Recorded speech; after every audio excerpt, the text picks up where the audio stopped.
नमस्कार दोस्तों, स्वागत है आपका अपना चैनल द गोल पर। दोस्तों आज हम लोग अम्ल, क्षार और लवण के बारे में पढ़ेंगे दोस्तों, यानी एसिड्स, बेसेस एंड साल्ट्स के बारे में। और दोस्तों खासकर ये हाथ का लिखा हुआ नोट्स है, ठीक है ना दोस्तों, ये हाथ का लिखा हुआ नोट्स है। इसमें जो है इम्पॉर्टेंट पॉइंट को कवर किया गया है। तो चलिए स्टार्ट करते हैं। और दोस्तों ये जो है एनसीईआरटी बेस है। क्या है दोस्तों? एनसीईआरटी बेस है, ठीक है। तो चलिए स्टार्ट करते हैं। आपका पहला पॉइंट है संकेतक। क्या है दोस्तों? संकेतक।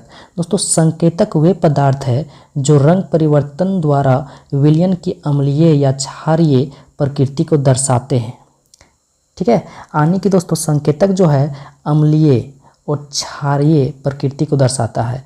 दोस्तों ये जो संकेतक है 3 प्रकार के होते हैं। दोस्तों संकेतक जो है कितने प्रकार के होते हैं? 3 प्रकार के। तो दोस्तों पहला संकेतक के बारे में हम लोग पढ़ेंगे, प्राकृतिक संकेतक। क्या है दोस्तों? प्राकृतिक संकेतक यानी कि नेचुरल। दोस्तों प्राकृतिक संकेतक जो है प्राकृतिक स्रोतों से प्राप्त संकेतक को प्राकृतिक संकेतक कहते हैं। यानी कि दोस्तों जो प्राकृतिक स्रोत से प्राप्त होता है उसे हम लोग क्या कहते हैं? प्राकृतिक संकेतक कहते हैं। एग्जाम्पल में लिटमस हो गया, हल्दी हो गया, लाल गोभी का पत्ता हो गया और इत्यादि। दोस्तों इसमें से देखेंगे हम लोग लिटमस के बारे में। किसके बारे में? लिटमस के बारे में। दोस्तों लाइकेन से लिटमस प्राप्त होता है। दोस्तों लिटमस जो है किससे प्राप्त होता है? लाइकेन से, ठीक है। लिटमस का विलयन, दोस्तों लिटमस का जो विलयन है बैगनी रंग का होता है। क्या होता है दोस्तों? बैगनी रंग का।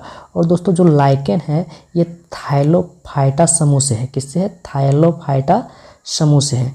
आगे देखेंगे दोस्तों लिटमस पेपर। क्या है दोस्तों? लिटमस पेपर 2 रंगों में आता है। दोस्तों लिटमस पेपर जो है वो 2 रंगों में आता है। पहला है नीला और लाल। क्या है दोस्तों? लिटमस पेपर 2 रंगों में आता है, नीला और लाल।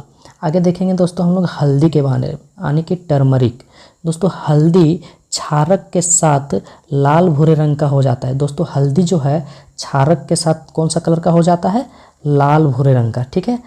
और दोस्तों न्यूट्रल और अम्लीय घोल में, दोस्तों हल्दी जो है न्यूट्रल और अम्लीय घोल में, यानी न्यूट्रल और अम्लीय घोल में हल्दी का रंग नहीं बदलता है। दोस्तों न्यूट्रल और अम्लीय घोल में जो है ना हल्दी का रंग नहीं बदलता है दोस्तों, क्योंकि यह एक क्षारीय संकेतक है। दोस्तों जो हल्दी है यह एक क्या है? क्षारीय संकेतक है। इसलिए हम इसका उपयोग अम्लीय और न्यूट्रल के बीच अंतर करने के लिए नहीं कर सकते हैं।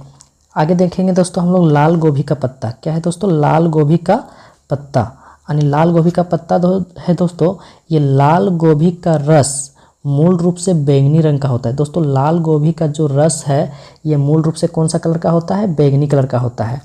यह अम्ल में, दोस्तों ये जो है लाल गोभी का रस जो है ये अम्ल में लाल रंग का हो जाता है और क्षार में हरे रंग का हो जाता है। यानी कि दोस्तों लाल गोभी का पत्ता जो है इसका रस जो है मूल रूप से कौन सा कलर का होता है? बैंगनी कलर का। और बैंगनी से ये अम्ल में क्या हो जाता है? लाल हो जाता है। और बैंगनी से ये क्षार में क्या हो जाता है? हरा हो जाता है। दोस्तों कुछ फूल है जैसे कि हाइड्रेजिया, पेटूनिया और जेरेनियम। दोस्तों ये जो है ये भी प्राकृतिक सूचक है, ठीक है। आगे आते हैं दोस्तों हम लोग नेक्स्ट दूसरा हम देखेंगे घ्राण संकेतक के बारे में। किसके बारे में? घ्राण संकेतक, यानी दूसरा नंबर में है ऑल्फैक्टरी इंडिकेटर्स, ठीक है। तो इसके बारे में ये वे पदार्थ है जो अम्ल या क्षार के साथ मिश्रित होने पर अपनी गंध बदलते हैं, उसे घ्राण संकेतक कहलाते हैं। दोस्तों जो है अम्ल और क्षार के साथ अपना गंध को बदलते हैं उसे घ्राण संकेतक कहते हैं। जैसे दोस्तों प्याज हो गया, वेनिला हो गया, लौंग हो गया इत्यादि। दोस्तों वेनिला के बारे में थोड़ा सा जान लेते हैं। इसकी गंध क्षार के साथ गायब हो जाती है। दोस्तों वेनिला जो है क्षार के साथ इसकी गंध क्या होती है? गायब हो जाती है, लेकिन अम्ल के साथ गायब नहीं होती है। यानी वेनिला का जो गंध है ये क्षार के साथ गायब हो जाता है और अम्ल के साथ गायब नहीं होता है। आगे देखेंगे हम लोग प्याज के बारे में। किसके बारे में? प्याज के बारे में। दोस्तों प्याज जो है, प्याज का पेस्ट या रस क्षार के साथ मिलाने पर उसकी महक गायब हो जाती है। दोस्तों जो प्याज का रस है क्षार के साथ मिलाएंगे तो उसकी महक क्या होती है? गायब हो जाती है। लेकिन दोस्तों ये अम्ल के साथ अपनी गंध नहीं बदलता है।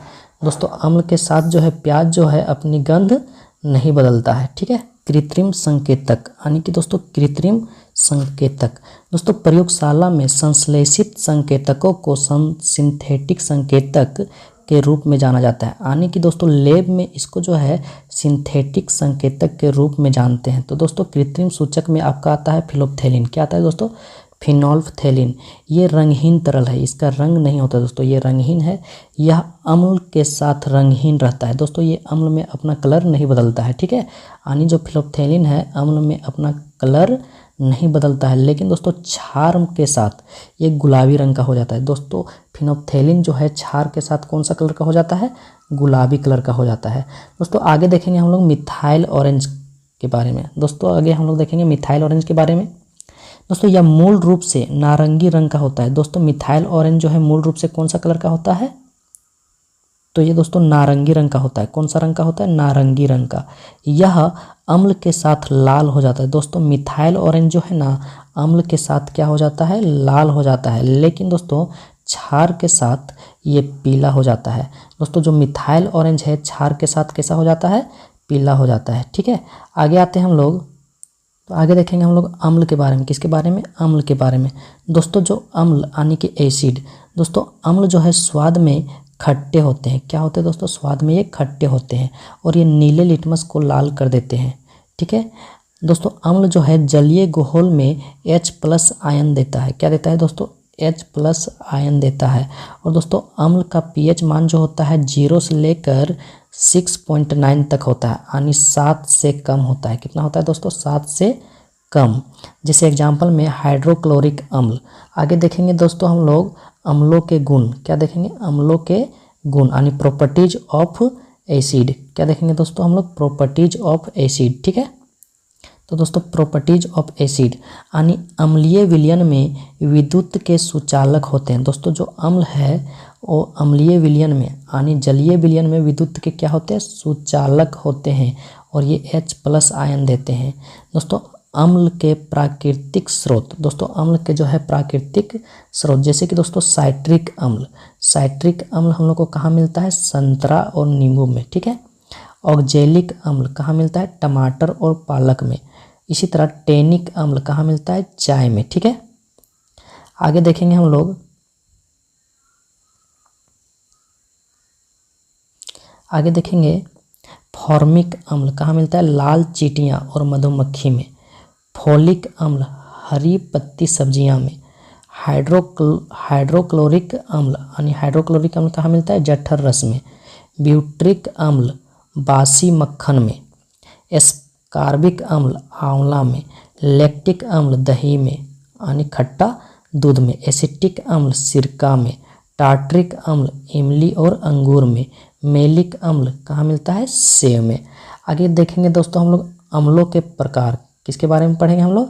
अम्लों के प्रकार यानी टाइप्स ऑफ एसिड, ठीक है। दोस्तों पहला नंबर में है यहाँ पे कार्बनिक एसिड यानी कार्बनिक अम्ल यानी ऑर्गेनिक एसिड। वे अम्ल जो जंतुओं और पादपों में पाए जाते हैं कार्बनिक अम्ल कहलाते हैं। दोस्तों वे अम्ल जो जंतु और पादप के थ्रू मिलता है उसे हम लोग क्या कहते हैं? कार्बनिक अम्ल कहते हैं।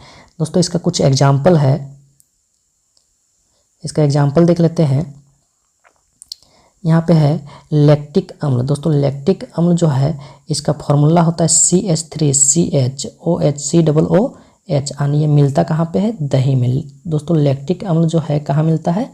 दही में। इसी तरह बेंजोइक अम्ल, इसका सूत्र होता है C6H5COOH। दोस्तों ये मिलता कहाँ है? पादप एवं जंतु उत्तक में। कहाँ मिलता है दोस्तों? पादप एवं जंतु उत्तक में। आगे देखते हैं एसिटिक अम्ल। दोस्तों एसिटिक अम्ल का फॉर्मूला होता है CH3COOH यानी मिलता कहाँ है दोस्तों? सिरका में, ठीक है। आगे देखेंगे हम लोग फॉर्मिक अम्ल यानी फॉर्मिक एसिड। दोस्तों फॉर्मिक एसिड जो है इसका फॉर्मूला होता है HCOOH। दोस्तों ये फॉर्मिक अम्ल मिलता कहाँ है? चींटी में और बिच्छू के डंक में, ठीक है। आगे देखेंगे हम लोग सिट्रिक अम्ल।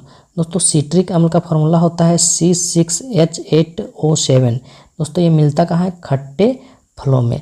दोस्तों आगे देखेंगे हम लोग हम लोग अकार्बनिक अम्ल यानी खनिज अम्ल, इंग्लिश में बोलते हैं दोस्तों इनऑर्गेनिक एसिड एंड माइनरल एसिड। तो दोस्तों अकार्बनिक अम्ल और खनिज अम्ल वे अम्ल जो चट्टानों व खनिजों से प्राप्त होते हैं। दोस्तों वे अम्ल जो चट्टानों और खनिजों से प्राप्त होते हैं खनिज अम्ल कहलाते हैं। दोस्तों एग्जाम्पल में है आपका हाइड्रोक्लोरिक अम्ल, कार्बनिक अम्ल, सल्फ्यूरिक अम्ल, फास्फोरिक अम्ल और नाइट्रिक अम्ल। दोस्तों आगे हम लोग देखेंगे परबल अम्ल के बारे में। किसके बारे में? परबल अम्ल। तो दोस्तों परबल अम्ल कौन कौन से होते हैं? दोस्तों वे एसिड पानी में घुलने पर पूरी तरह से आयनित हो जाते हैं। दोस्तों क्या बोला है? जो एसिड जो है पानी में घुलने पर पूरी तरह से आयनित हो जाते हैं वो परबल अम्ल कहलाते हैं। जैसे कि H2SO4, हाइड्रोक्लोरिक अम्ल यानी HCl, नाइट्रिक अम्ल यानी HNO3। दोस्तों परबल अम्ल का जो pH मान होता है वो 0 से लेकर 3.5 तक होता है। कितना होता है दोस्तों? 0 से लेकर 3.5 तक। आगे पढ़ेंगे दोस्तों हम लोग दुर्बल अम्ल के बारे में। किसके बारे में? दुर्बल अम्ल।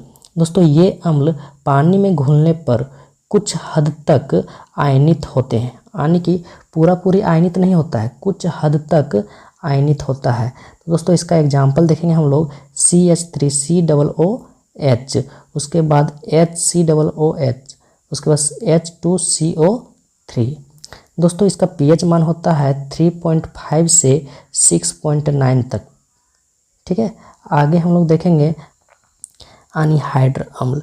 दोस्तों ये जो अम्ल है जिन अम्लों में हाइड्रोजन पाया जाता है, ठीक है, जैसे कि हाइड्रोक्लोरिक अम्ल, हाइड्रोसायनिक अम्ल। ठीक है, आगे देखेंगे दोस्तों हम लोग ऑक्सी अम्ल के बारे में। किसके बारे में? ऑक्सी अम्ल। दोस्तों जिन अम्लों में हाइड्रोजन व ऑक्सीजन दोनों पाए जाते हैं उसे ऑक्सी अम्ल कहते हैं। जैसे H2SO4, इसमें दोस्तों हाइड्रोजन और ऑक्सीजन दोनों है। H3PO4, इसमें भी दोस्तों हाइड्रोजन और ऑक्सीजन दोनों है। नेक्स्ट हम लोग देखेंगे तनु अम्ल के बारे में। किसके बारे में? तनु अम्ल के बारे में। दोस्तों तनु अम्ल किसे कहते हैं? इनके जलीय में अम्ल की सांद्रता यानी कि मात्रा अपेक्षाकृत कम होती है। दोस्तों जिसमें अम्ल की मात्रा कम होती है उसे तनु अम्ल कहते हैं। आगे देखेंगे दोस्तों हम लोग सांद्र अम्ल के बारे में। दोस्तों इनके जलीय में अम्ल की सांद्रता अपेक्षाकृत अधिक होती है। दोस्तों जिनके जलीय विलयन में अम्ल की मात्रा अधिक होता है उसे हम लोग सांद्र अम्ल कहते हैं, और जिनमें अम्ल की मात्रा कम होती है उन्हें हम लोग तनु अम्ल कहते हैं। नेक्स्ट हम लोग देखेंगे दोस्तों अम्लों के गुण। किसके बारे में पढ़ेंगे? अम्लों के गुण यानी कि प्रॉपर्टीज ऑफ एसिड्स। ठीक है, तो दोस्तों आपका पहला पॉइंट है अम्ल धातुओं के साथ क्रिया करके हाइड्रोजन मुक्त करता है। दोस्तों जो अम्ल है धातुओं के साथ क्रिया करके हाइड्रोजन मुक्त करता है, यानी अम्ल प्लस धातु लवण और हाइड्रोजन बनाता है। दोस्तों जब धातु और अम्ल के साथ अभिक्रिया करवाते हैं तो क्या मिलता है? लवण और हाइड्रोजन गैस। आगे देखेंगे हम लोग अभिक्रिया में धातु हाइड्रोजन परमाणुओं को विस्थापित करती है, एसिड में हाइड्रोजन गैस निकलता है। तो दोस्तों इसमें एसिड में क्या होता है? हाइड्रोजन गैस निकलती है जो एक पॉप की ध्वनि के साथ जलती है और एक यौगिक बनाती है जिसे लवण कहा जाता है। आगे दोस्तों यहाँ पे कुछ एग्जाम्पल्स। ठीक है, अगर धातु कार्बोनेट और धातु बाइकार्बोनेट के साथ अभिक्रिया करता है तो क्या बनता है? तो दोस्तों अगर धातु कार्बोनेट और धातु बाइकार्बोनेट अम्ल के साथ अभिक्रिया करता है तो लवण और जल और कार्बन डाइऑक्साइड बनता है। क्या बनता है दोस्तों? लवण बनता है, जल बनता है और कार्बन डाइऑक्साइड बनता है। आगे देखेंगे हम लोग कार्बन डाइऑक्साइड को मुक्त करने के लिए धातु कार्बोनेट धातु बाइकार्बोनेट के साथ अभिक्रिया करता है। दोस्तों यहाँ बोला गया है कि कार्बन डाइऑक्साइड को मुक्त करने के लिए धातु कार्बोनेट और धातु बाइकार्बोनेट के साथ अभिक्रिया करता है। नेक्स्ट है यहाँ पे दोस्तों कैल्शियम कार्बोनेट के सफ़ेद अवक्षेप के बनने के कारण अभिक्रिया में जारी कार्बन डाइऑक्साइड चूने के पानी को दूधिया कर देता है। दोस्तों चूने के पानी को दूधिया कौन करता है? Carbon dioxide. ठीक है, इसमें से कुछ एग्जाम्पल दिया हुआ है। आगे देखेंगे हम लोग उदासीनीकरण अभिक्रिया। क्या देखेंगे दोस्तों? उदासीनीकरण अभिक्रिया। तो दोस्तों उदासीनीकरण अभिक्रिया किसे कहते हैं? तो दोस्तों अम्ल व क्षार के साथ अभिक्रिया जब होता है तो उदासीनीकरण अभिक्रिया बनता है, यानी कि एसिड प्लस बेस, यानी अम्ल और क्षार जब अभिक्रिया करता है तो साल्ट यानी लवण और जल बनता है। ठीक है, यानी कि अम्ल प्लस क्षार अगर अभिक्रिया करेगा तो क्या बनेगा? लवण और जल। ठीक है, आगे देखेंगे हम लोग अम्ल धातु के ऑक्साइड से अभिक्रिया कर लवण और जल बनाता है। दोस्तों अम्ल जो है धातु के ऑक्साइड के साथ अभिक्रिया कर लवण और जल बनाता है, जो क्षार के समान होता है। दोस्तों यहाँ आगे दिया है धात्विक ऑक्साइड को क्षारीय ऑक्साइड कहते हैं। दोस्तों धात्विक ऑक्साइड को क्या कहते हैं? क्षारीय ऑक्साइड कहते हैं। और दोस्तों अगर यहाँ पूछेगा कि अधात्विक ऑक्साइड को क्या कहते हैं तो उसे अम्लीय ऑक्साइड क्या कहते हैं। दोस्तों अधात्विक ऑक्साइड को क्या कहते हैं? अम्लीय ऑक्साइड। ठीक है, आगे देखेंगे यहाँ पे NaOH यानी कि सोडियम हाइड्रोक्साइड एक प्रबल क्षार है। दोस्तों सोडियम हाइड्रोक्साइड क्या है? एक प्रबल क्षार है जो पानी में घुलने तक ठोस क्रिस्टल रूप में रहता है। दोस्तों जो सोडियम हाइड्रोक्साइड है ये एक प्रबल क्षार है, लेकिन दोस्तों ये पानी में घुलने तक ठोस क्रिस्टल रूप में रहता है। ठीक है, आगे हम लोग देखेंगे दोस्तों तो लवण और जल बनाने के लिए, दोस्तों लवण और जल बनाने के लिए क्षार जो है अधातु ऑक्साइड के साथ अभिक्रिया करता है, अतः इन्हें अम्लीय ऑक्साइड कहते हैं। ठीक है, तो दोस्तों नेक्स्ट हम लोग देखेंगे क्षार के बारे में।